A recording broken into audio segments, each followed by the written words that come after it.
سورہ یاسین الم احد الیکم یا بنی آدم اللہ تعبدوا الشیطان. کہتے ہیں دیکھو شیطان کو انہوں نے مانا تو شیطان کی ماننے سے مشرک ہو گئے اور شیطان کے بارے میں بعض الفاظ میں کہنے لگے شیطان کو بھی وہ مخلوق مانتے تھے, واجب الوجود نہیں مانتے تھے.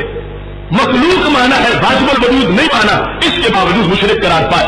تو یہاں بھی اگر تھوڑی سی بھی سوچ سلامت ہوتی تو قرآن کو ساتھ واضح طور پر شیطان کو جو کچھ وہ مانتے ہیں اس کا ذکر کر رہا. اللہ نے کہا تھا اے بنی آدم اللہ تعبدوا الشیطان, کہ شیطان کی بندگی مت کرو, شیطان کی عبادت مت کرو. تو شیطان کو ماننے والے اس لیے مشرک ہیں کہ وہ اس کو معبود مانتے ہیں, شیطان کو معبود مانتے ہیں, شیطان کو معبود مانتے ہیں. اس بنیاد پر ہماری تاریخ اپنی جگہ قائم ہے.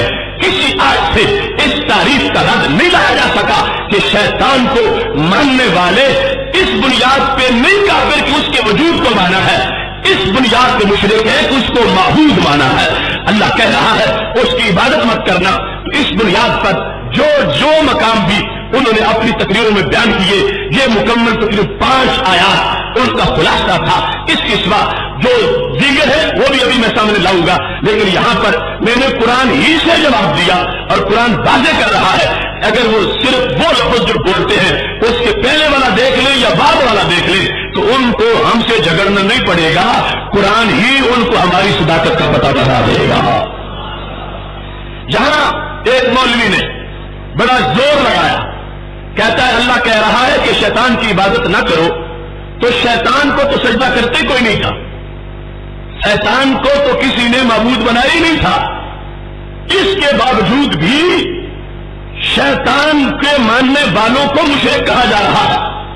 اور اس نے چیلنج کیا مجھے کہیں قرآن سے ثابت کر دو کہ کوئی شیطان کی عبادت کرتا ہو تو میں سمجھ جاؤں گا کہ واجب الوجود مانے بغیر بھی مشرک بندہ ہو سکتا ہے.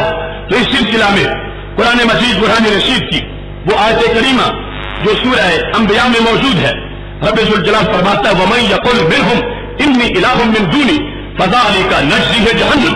یہ آیت کریمہ اس کی تفسیر کے اندر یہاں قرطبی میں واضح طور پر لکھا گیا ہے اونے یا بہذه الآیہ ابلیس حیث ادعى الشرکۃ ودعا الى عبادت نفسہ, کہ یہاں پر ذکر ہو رہا ہے شیطان کا, منہم کا مرجع ہے فرشتے, اور یہ بھی ان میں سے شمار ہو رہا تھا اگرچہ جنوں میں سے تھا. تو اللہ کہہ رہا ہے کہ جس نے ان میں سے کہا کہ میں بھی معبود ہوں میں اس کو جہنم میں ڈالوں گا, تو قرطبی کہتے ہیں وہ کون ہے جس نے کہا وہ شیطان ہے جس نے کہا تھا بندوں کو میں آپ رب ہوں, میں آپ معبود ہوں, میری بندگی کرو. تو یہ اس وقت اختصار کے پیش نظر ایک حوالہ پیش کر رہا ہوں. وہ کہہ رہے تھے کہیں دنیا میں شیطان کی عبادت کرنے والا کوئی نہیں ہے, اور شیطان نے اپنے آپ کو معبود نہیں بنایا اور شیطان کے معبود ہونے کا تصور کہیں پیش نہیں کیا گیا. تو یہ قرآن اس تصور کو رد کر رہا ہے جو خود شیطان نے پیش کیا تھا اور لوگوں کو کہا تھا کہ تم میری عبادت کرو اور میں پھر تمہارے لیے آگے سہولتیں پیدا کرنے والا ہوں. اس سلسلہ میں یہ جو لفظ یہاں پر موجود ہیں جن کو قرآن مجید برہان رشید میں اردو سے تعبیر کیا گیا اللہ تعبد الشیطان, اس کا مفہوم مفسرین نے بڑی تفصیل سے بیان کیا کہ شیطان کی عبادت کا ضروری نہیں کہ یہی مطلب کیا جائے کوئی سامنے بٹھا کے سجدے کیے جائیں. شیطان کی عبادت کا ایک اور طریقہ بھی ہے جس سے رب ذوالجلال بطور خاص منع کر رہا ہے. وہ عبادت شیطان کی کیسے ہوتی ہے یہ دیکھ لیں تفسیر جلالین کے اندر دوسرے مقام پر جس وقت یہ قول موجود ہے حضرت ابراہیم علیہ السلام نے کہا تھا یا ابت لا تعبد الشیطان, شیطان کی عبادت مت کرو, اپنے چچا کو خطاب کرتے ہوئے جو کہا تھا لا تعبد الشیطان, تو شیطان کی عبادت متوقع کیسی تھی؟ کیا وہاں کہیں شیطان بیٹھا ہوا تھا اور آگے سجدہ کرنے لگے اور حضرت ابراہیم علیہ السلام نے روکا؟ سارے مفسرین کہتے ہیں اصل میں بات یہ ہے بے طاعت کا ایجاہ فی عبادت الاصنام, شیطان کے کہنے پر کسی بت کو سجدہ کرنا یہ شیطان ہی کی عبادت ہے. کسی بھی بت کو سجدہ کرنا وہ سجدے شیطان کرواتا ہے, باعث شیطان بنتا ہے, دعوت قرآن مجید برہان رشید نے جو کسی بدی کا داعی ہو اسی بد کہا ہے، جو کسی بدی کی دعوت دے رہا ہو اسے ہی برائی کرنے والا کہا ہے، کیونکہ بتوں کو سجدے سوائے شیطان کے کوئی نہیں کراتا، شیطان بھٹکاتا ہے، شیطان بندے کو گمراہ کرتا ہے اور شیطان بتوں کے سجدے کرواتا ہے۔ تو اس بنیاد پر رب ذوالجلال نے یہ کہہ دیا، کیونکہ دائی یہ ہے بتوں کی عبادت کا، اس واسطے رب ذوالجلال نے کہا بتوں کی عبادت مت کرو، تم شیطان کی عبادت مت کرو۔ مطلب کیا تھا؟ شیطان کے کہنے پہ بتوں کی عبادت مت کرو۔ اس بنیاد پر یہاں بھی اگر شیطان کی وجہ سے بندے مشرک ہو رہے ہیں تو وہ بھی عبادت کی وجہ سے کہ غیر اللہ کو معبود مانا گیا، غیر اللہ کو مسجود مانا گیا، وہ بت جو سامنے نظر آ رہے ہیں ان کی طرف جھکا شیطان رہا ہے۔ بتوں کی عبادت اس واسطے شیطان کی عبادت قرار پائی ہے۔ تو قرآن مجید کا یہ مقام جو ہے اس میں بھی سورہ یونس کے اندر یہ بھی ہماری تاریخ کے خلاف نہیں ہے، یہاں بھی جو بات خرابی کا باعث بنی ہے وہ واجب الوجود ہونا نہیں، وہ غیر اللہ کو معبود ماننا ہے، اور غیر اللہ کو معبود ماننے کے لیے کیونکہ اصل شرارتی شیطان ہے، اس واسطے اللہ نے فرمایا ہے کہ تم نے شیطان کی بندگی نہیں کرنی، تم نے رحمان کی بندگی کرنی ہے۔ اور یہاں پر دوسرے مقامات پر مفسرین اس میں اس کا معنی جو ہے وہ طاعت کے ساتھ کرتے، اللہ تعبد الشیطان کے شیطان کی طاعت مت کرو، شیطان کی فرما برداری مت کرو، شیطان کی تم بات مت مانو۔ یعنی تعبدو بمانا تطیعو ہے، اللہ تعبدو اللہ تطیعو، کہ تم اطاعت مت کرو شیطان کی۔ شیطان یہاں پر عبادت بمانا اطاعت موجود ہے۔ اب اس بنیاد پر بھی چونکہ اطاعت تو اگرچہ غیر اللہ کی جو ہے مثال کے طور پر قرآن مجید میں موجود ہے، نبی علیہ السلام کی اطاعت کا حکم ہے، اطاعت اور عبادت جدا جدا چیزیں ہیں۔ اللہ کے سوا عبادت کسی کی جائز نہیں، لیکن اطاعت تو سرکار کی ضروری ہے، اطاعت تو اللہ کے ولیوں کی بھی ہوتی ہے، اطاعت اولی الامر کی بھی ہوتی ہے۔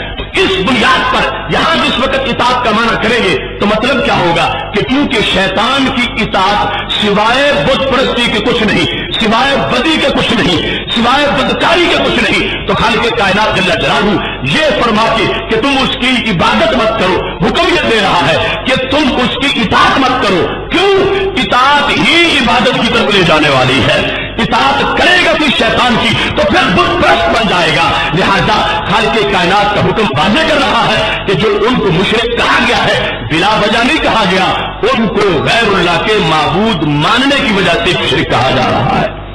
اور یہاں پر یہ بات ذہن میں رہے، اطاعت شیطان کی وہ سوائے عبادت کے کچھ نہیں، لیکن اطاعت اللہ کے محبوبوں کی وہ عبادت کے معنی میں نہیں، وہ اس سے علاوہ ہے۔ اور اس سلسلہ میں متعدد آیات قرآن مجید ہیں کہ جن میں رسول اللہ صلی اللہ علیہ وسلم کی اطاعت کا حکم ہے، اور اللہ والوں کی اطاعت، والدین کا حکم ماننا، اساتذہ کا حکم ماننا، یہ ساری چیزیں جو ہیں وہ شریعت مطہرہ کا حصہ ہے۔ یہاں پر دلیل پیش کرتے ہوئے انہوں نے کہا دیکھو عزیر علیہ السلام کو رب کا بیٹا مانا گیا تو شرک ہوا، حالانکہ جنہوں نے بیٹا مانا انہوں نے واجب الوجود تو نہیں مانا۔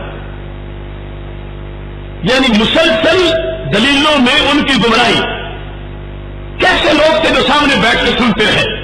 میں دعوت دیتا ہوں غیر مقلدوں کو کہ اگر بات کروانا چاہتے ہو تو کیڑوں مکوڑوں کو مت بلاؤ، اگر کوئی ہے سمجھدار تو اس سے بات کرواؤ، خرچے بھی کرتے ہو، ٹائم بھی دیتے ہو، جنہیں دلیل کا پتہ نہیں دلیل کا جواب کیسے دے۔ اب ساری دلیل جو ہے ان کے اندر ایک چیز کو سامنے رکھا ہے کہ دیکھو عزیر علیہ السلام کو جنہوں نے بیٹا مانا رب کا وہ مشرک ہوئے، حضرت مسیح علیہ السلام کو بیٹا مانا تو مشرک ہوئے۔ حالانکہ بیٹا ماننے کا مطلب کیا ہے کہ پہلے نہیں تھے پھر بنے ہیں، تو واجب الوجود تو نہیں، واجب الوجود مانے بغیر ہی شرک ہو گیا ہے۔ تو لہٰذا تمہاری تعریف غلط ہے، جو چاچا صاحب تم نے اتنے گھنٹوں میں بیان کیا وہ سارا ختم ہو گیا، اس واسطے کہ واجب الوجود مانے بغیر بھی یہاں پہ شرک ہوتا نظر آ رہا ہے۔ قرآن مجید برہان رشید کا یہ مقام اگر پڑھو ما قبل ما بعد کو تھوڑی سی سمجھ کے ساتھ تو اس بات کی حقیقت بھی واضح ہو جائے گی۔ وقالت اليہود عزیر ابن اللہ وقالت النصارى المسیح ابن اللہ ذلك قولهم بافواہهم یضاہئون قول الذین کفروا من قبل۔ اللہ فرماتا کہ یہ جو کہتے ہیں کہ عزیر اللہ، عزیر جو